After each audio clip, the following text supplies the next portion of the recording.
नमस्कार दोस्तों, आप सभी का स्वागत है मेरे इस YouTube channel short hand dict पर।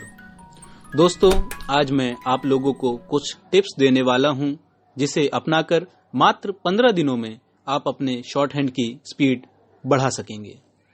दोस्तों, अक्सर ये देखा जाता है कि कई लोगों को ये शिकायत रहती है कि उनको शॉर्ट हैंड करते हुए बहुत दिन हो गए हैं, किंतु उनकी स्पीड नहीं बढ़ पा रही या उनकी मिस्टेक्स कम नहीं हो पा रही, या डिक्टेशन लिखते हुए उनसे कई वर्ड्स बीच बीच में छूट जाते हैं।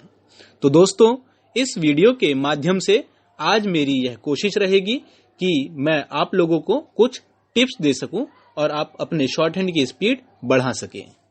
ये वीडियो उन सभी लर्नर्स के लिए यूजफुल होने वाली है जो अभी 60 से 120 की स्पीड पर हैं या उन स्पीड्स को प्राप्त करना चाहते हैं। 140 और 160 की स्पीड प्राप्त करने की स्ट्रेटजी टोटली डिफरेंट होती है, जो मेरे चैनल पर अवेलेबल है इस नाम से, और इस वीडियो के अंत में एंड स्क्रीन के माध्यम से आप इसका लिंक प्राप्त कर सकते हैं। तो चलिए अब बात करते हैं टिप्स की। टिप्स 1, एक ही तरह से दो आउटलाइन ना बनाएं। दोस्तों, मेरी पहली टिप आप लोगों के लिए यह होगी कि आप एक ही तरह से दो आउटलाइन ना बनाएं, क्योंकि ये आउटलाइंस आपको ट्रांसक्राइब करते समय कंफ्यूज कर सकती हैं और आप उसे कुछ और पढ़कर उसे कुछ गलत टाइप कर बैठेंगे, जिसकी वजह से आपकी एरर्स में बढ़ोतरी होगी। उदाहरण के तौर पर ये आउटलाइन देखिए। पहले ये आउटलाइन मैं 2 वर्ड्स के लिए यूज करता था, किंतु समय रहते मुझे इस गलती का एहसास हो गया और ये आउटलाइन मैंने सुधार ली। ये आउटलाइन में it is a matter of और दिसंबर के लिए यूज करता था, किंतु बाद में मैंने इसमें थोड़ा अंतर कर दिया। जैसा कि आप देख सकते हैं कि मैंने it is a matter of की आउटलाइन को ऑन द लाइन और दिसंबर को थ्रू द लाइन, अर्थात लाइन से नीचे लिखना शुरू कर दिया। अब आप लोगों में से कई लोग सोच रहे होंगे कि पेंसिल से लिखते हुए हम आउटलाइंस को डार्क या लाइट कर दें, या स्पीड स्पेशल साइन के जरिए, जैसे किसी नाम के नीचे लिखते हैं, किसी शहर के नाम के नीचे लिखते हैं, उस साइन के जरिए एक दूसरे से अलग कर सकते हैं। दोस्तों, इस संबंध में मैं केवल इतना ही कहना चाहूंगा कि यह तरकीब केवल तब तक ही कारगर सिद्ध होगी जब तक कि आप 60 या 80 की स्पीड पर हैं, और अगर आप पहले से ही इस गलती को सुधार कर लें तो आप अपने आगे का मार्ग प्रशस्त कर सकते हैं। टिप 2, छोटी और स्वयं की आउटलाइन बनाएं। दोस्तों, जैसा कि आप जानते हैं कि शॉर्ट हैंड में समय का बड़ा ही महत्व है। ऐसे में आपको छोटी आउटलाइंस बनानी चाहिए और कोशिश करना चाहिए कि हम किताब या मैगजीन की आउटलाइन से हटकर कोई आउटलाइन बनाएं जो सरल हो और आसानी से याद रह सके। जैसा कि आप इस एग्जाम्पल में देख सकते हैं कि मैगजीन में पुअरर क्लासेस की आउटलाइन कुछ इस तरह की है, मगर मैं अगर इसको एक साथ लिखकर इस आउटलाइन को छोटा करना चाहूं तो मैं कुछ इस तरह से इसकी आउटलाइन बनाऊंगा, और यह आउटलाइन मैं कभी भूलूंगा भी नहीं, क्योंकि यह मेरे द्वारा ही इन्वेंट की गई है। टिप 3, नित्य अभ्यास। दोस्तों, प्रतिदिन किसी भी मैगजीन का कोई भी एक एक्सरसाइज आप अपने लिए चुनें और उसकी कम से कम 4 बार प्रैक्टिस करें, जिससे कि आपकी उन 800 वर्ड्स जो कि उस एक्सरसाइज में आए हैं पर पकड़ मजबूत हो। आपने देखा होगा कि सभी एक्सरसाइज में 80 से 85% तक लगभग एक से ही वर्ड्स या फ्रेजेस यूज होते हैं। सिर्फ 15 से 20% ही ऐसे शब्द होते हैं जो एक्सरसाइजेज में उसको दूसरे एक्सरसाइज से अलग करते हैं। उन 15 से 20% आए हुए नए शब्दों को किसी डायरी में लिखें और 3 से 4 दिनों तक उसका अभ्यास करें, जो कि निश्चित तौर पर आपको लाभ प्रदान करेगी। टिप 4, फ्रेजेस और ज्वाइनिंग पर ध्यान दें। दोस्तों, आपकी स्पीड बढ़ाने में फ्रेजेस और ज्वाइनिंग एक बड़ी भूमिका अदा करती हैं।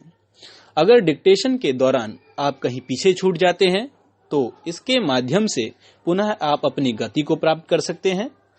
इसके द्वारा आप 4 से 5 शब्दों को एक साथ लिखकर अपने माइंड को आने वाले शब्दों के लिए प्रिपेयर कर सकते हैं और इससे माइंड भी रिलैक्स होता है। देखिए इस एग्जाम्पल में अगर मैं इन द सेम मैनर को कुछ इस तरह लिखूंगा तो मेरा कितना समय व्यर्थ होगा, और वहीं मैं ज्वाइनिंग के माध्यम से इस प्रकार लिखूं तो निश्चित तौर पर यह मेरे लिए अच्छा सिद्ध होगा। यहां पर मैं आपको यह भी बताना चाहूंगा कि जब आप प्रैक्टिस करते हैं तो किसी पैसेज की तो ठीक वैसे ही ज्वाइनिंग की प्रैक्टिस करें जैसे कि उन वर्ड्स की गई है उस मैगजीन में, ना कि उससे अलग बनाए और ना उसको तोड़ तोड़ लिखने का प्रयास करें। टिप 5, अपने नोटपैड के पेजों को 2 भागों में बांट लें। दोस्तों, जिस भी पेज पर आप डिक्टेशन लिखने वाले हैं उस डिक्टेशन शुरू करने से पहले ही पेन या पेंसिल के माध्यम से 2 हिस्सों में बांट लें, क्योंकि इससे आपको अपने हाथों की ज्यादा मूवमेंट नहीं करनी पड़ेगी और हाथ को एक ही जगह पर रखकर आप जल्दी जल्दी मैटर को लिख सकेंगे। इस तरकीब से आपकी एक्यूरेसी भी बढ़ती है। Tip 6, right along with the dictator, यानी कि डिक्टेटर के साथ साथ चलें। दोस्तों, यह अक्सर देखा जाता है कि बच्चे डिक्टेटर से 2-3 सेकंड पीछे रहकर डिक्टेशन लिखते हैं, जो कि ठीक नहीं है। आप कोशिश करें कि आप डिक्टेटर के साथ साथ ही चलें, क्योंकि अगर आप पीछे रहकर लिखते हैं और बीच में अगर मैटर फ्लक्चुएट होता है या कोई नया शब्द या कठिन शब्द आ जाता है तो आपका मैटर छूटता चला जाएगा, क्योंकि आपका माइंड थोड़ा डिस्टर्ब या डिस्ट्रैक्ट हो जाएगा। टिप 7, अनसीन पैसेज की प्रैक्टिस करें। दोस्तों, जैसा कि आप सभी जानते हैं कि stenography is all about confidence and practice. अब प्रैक्टिस तो आप कर ही रहे हैं, मगर कॉन्फिडेंस कैसे आएगा? दोस्तों, आपको आपके अंदर कॉन्फिडेंस बिल्डअप करने हेतु अनसीन पैसेज को लिखना होगा। आप जिस भी गति पर हैं उसी गति में कोई पैसेज रिकॉर्ड कर ले और उसको लिखने का प्रयास करें, जिससे कि आप स्वयं को हर प्रकार की चुनौतियों के लिए तैयार कर सकेंगे। टिप 8, अगली गति पर लिखें।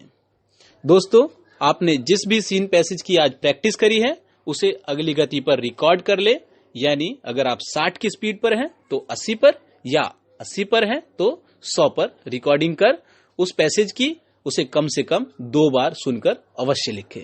इससे आपके लिखने की गति में बढ़ोतरी होगी।